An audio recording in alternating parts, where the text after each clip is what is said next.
Shalom peuple de Dieu. Ce dimanche 10 décembre, je voudrais partager ensemble avec nous un thème que j'ai intitulé « Qu'est-ce qui peut faire que notre fin soit chaotique ?» Je lis Ecclésiaste 7 au verset 8, la partie A. « Mieux vaut l'aboutissement d'une affaire que son commencement. Il vaut mieux terminer une affaire que de la commencer. La fin d'une chose vaut mieux que son commencement. » J'ai lu le même texte dans 3 versions différentes. Comment sommes-nous en train de terminer cette année 2023 ? Cette question nous renvoie à un vrai examen de soi.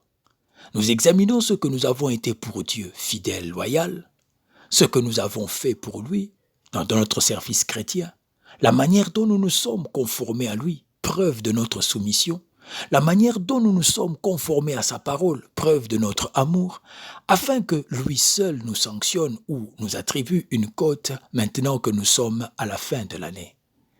Qu'est-ce qui peut faire que notre fin soit chaotique ? Pour une bonne compréhension, nous allons nous comparer à un athlète. Pour compétir, l'athlète doit d'abord être choisi ou retenu sur la liste des admis à la compétition. Par là, nous voulons arriver à comprendre que l'année 2023, qui tend à sa fin, nous a été donnée par Dieu. C'est un don de Dieu. Le fait que Dieu nous l'a accordé est déjà un sujet d'action de grâce. Plus riches, plus valeureux que nous, n'y sont même pas entrés. Et dans l'entendement biblique, un don ou un talent se valorise pour que le donateur qui est Dieu en tire profit à la fin, confère Matthieu 25. Qu'avons-nous fait de ce don reçu ? Comment l'avons-nous valorisé pour que Dieu, notre donateur, puisse en tirer profit ? Ne pas comprendre les choses comme cela peut nous pousser à mépriser le don de Dieu. Vous entendrez dire, je n'aime pas parler de cette année, car elle était la plus mauvaise. La chose à faire est de dire merci à Dieu pour ce don. Il y a une vraie grâce, car personne ne l'a mérité. Ensuite, de considérer cette année qualifiée de mauvaise comme un tremplin pour monter plus haut et non dire que c'était la plus mauvaise année. N'oublions pas que Dieu fait concourir chaque chose en faveur de ceux qui l'aiment et sont appelés à son dessein.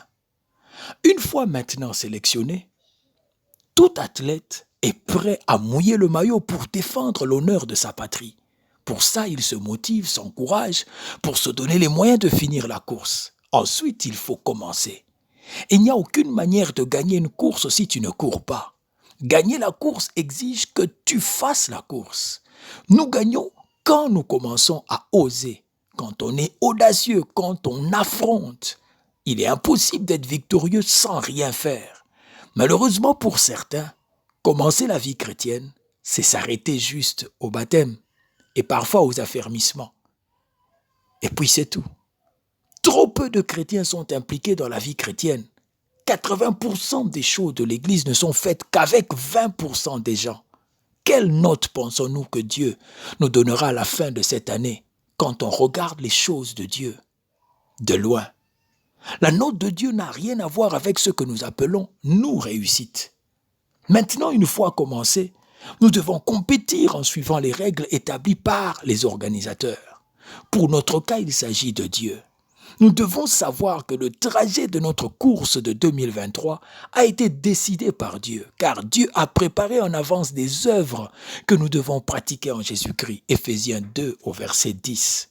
C'est Dieu qui a tracé le parcours de chacune de nos voies. Nous ne choisissons pas notre trajet. Quand un athlète participe à une course, ce n'est pas lui qui détermine le trajet ni les règles.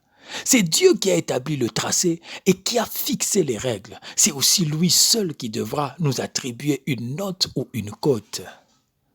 Dans 2 Timothée 2,5, il est dit « Et l'athlète n'est pas couronné s'il n'a pas combattu suivant les règles. » Nous avons des fins chaotiques parce que nous suivons nos propres règles. Et nous ignorons totalement celles de Dieu, le donateur, l'organisateur, le concepteur. Il se pourrait même que nous n'ayons jamais commencé. C'est ici le lieu de rappeler ce qui est dit dans Jérémie 33 au verset 2. Voici ce que déclare celui qui fait l'événement, qui le prépare et le met en place, celui qui se nomme le Seigneur. Quand l'organisateur prévoit une haie à sauter, il faut le faire. Un cœur qui a été exposé au mal dans toutes ses formes et qui ne s'est pas vautré là-dedans, qui n'a pas cédé à la colère, qui ne s'est pas révolté, qui a refusé les présents et ne s'est pas laissé séduire. Ce cœur-là arrive vainqueur au bout de l'épreuve. C'est cette fin que Dieu attend de voir ou veut produire en nous. Nous avons des fins chaotiques parce que nous commençons l'année avec des attentes qui n'ont rien à voir avec celles de Dieu. Celui qui sait de quoi sera constituée l'année qui t'a été offerte, c'est Dieu. C'est lui comme organisateur, concepteur, qui a des attentes sur les réactions, les comportements des athlètes que nous sommes devant un obstacle que lui a prévu, une échelle à escalader, une montagne à gravir. C'est lui qui a des attentes.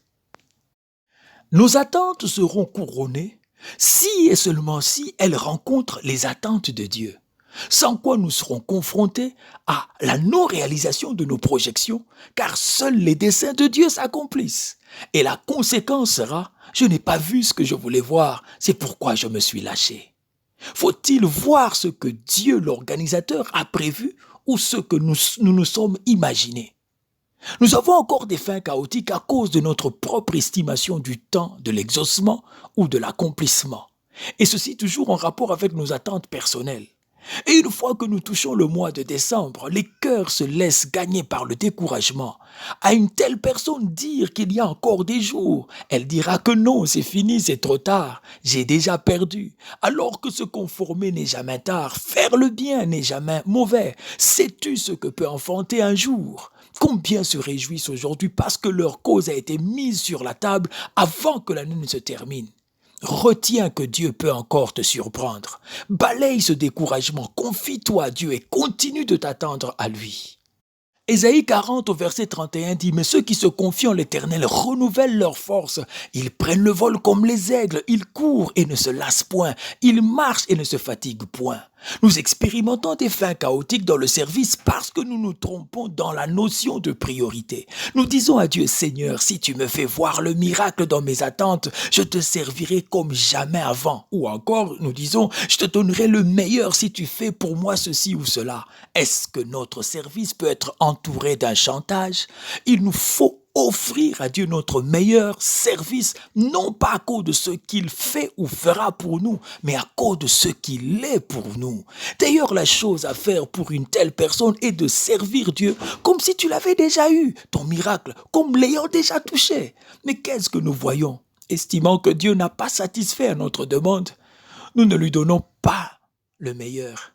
Prends ce que tu veux prendre, car je n'ai pas obtenu ce que je cherchais. Comment te servir avec dévouement, puisque tu ne m'as pas donné? Est-ce là le cœur à présenter à la fin? Qu'offres-tu à la fin? Interroge ton cœur. Quel est le cœur de la fin? Au début, l'on est chaud, et à la fin, qu'est-ce que je vais encore dire ou demander? Je suis déjà déçu. Rappelons-nous ce que dit la parole de Dieu dans Matthieu 6, 33. Cherchez premièrement le royaume et la justice de Dieu, et toutes ces choses vous seront données par-dessus. Dieu dit ici, si vous prenez d'abord en compte les intérêts de Dieu, je m'engage à subvenir à vos besoins futurs. Si vous cherchez premièrement le royaume et la justice de Dieu, alors je veillerai à ce que vous ne manquiez jamais du nécessaire. Une fin chaotique, nous pouvons l'éviter si nous comprenons que l'année 2023 nous a été donnée par Dieu et que c'est lui seul qui peut nous attribuer une note si nous avons compétit selon les règles établies par lui. Nous pouvons l'éviter aussi en priorisant les intérêts de Dieu devant nos attentes qui ne comptent pas dans la cotation finale. Que Dieu nous bénisse.